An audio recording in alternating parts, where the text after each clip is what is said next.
Professeur Perron, peut-être juste une dernière question parce que je sais que votre temps est compté, que vous avez beaucoup de personnes qui attendent de vous parler.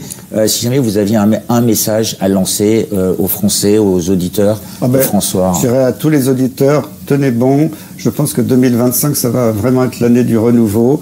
Il va y avoir des vagues, des secousses, il va y avoir beaucoup de révélations, je pense, dans les jours qui viennent. Mais moi, je n'attends que le meilleur de 2025. Je suis de plus en plus optimiste, surtout après ce que j'ai vu aux États-Unis. Merci beaucoup pour votre temps. Donc, on le rappelle, Donald Trump a signé hier une ordonnance pour sortir de l'OMS qui, quelque part, donne raison au professeur Perron de se poser des questions et d'avoir cette expérience parce qu'il a pu constater ces dérives à l'intérieur.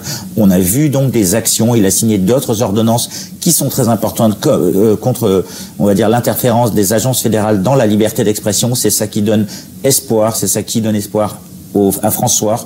On rappelle, François est un des rares médias à avoir pu interviewer un grand nombre de ces personnes qui sont aujourd'hui membres de l'administration Trump, qui ont été soutenus, dont on a aussi soutenu des médecins comme des scientifiques comme le professeur Perron, le professeur Raoult, qui sont passés, on va dire, dans un espèce de rouleau compresseur médiatique français. Et aujourd'hui, c'est peut-être le retour, on va dire, le moment où la science regagne on va dire sa place et peut-être reprend sa place et peut-être le moment où les auditeurs, les Français, les Américains, les citoyens du monde vont regagner confiance dans les paroles des hommes politiques, ce qui est le plus important parce que la confiance a été quelque part trahie, elle a été bafouée. On espère que vous continuerez à nous soutenir sur François.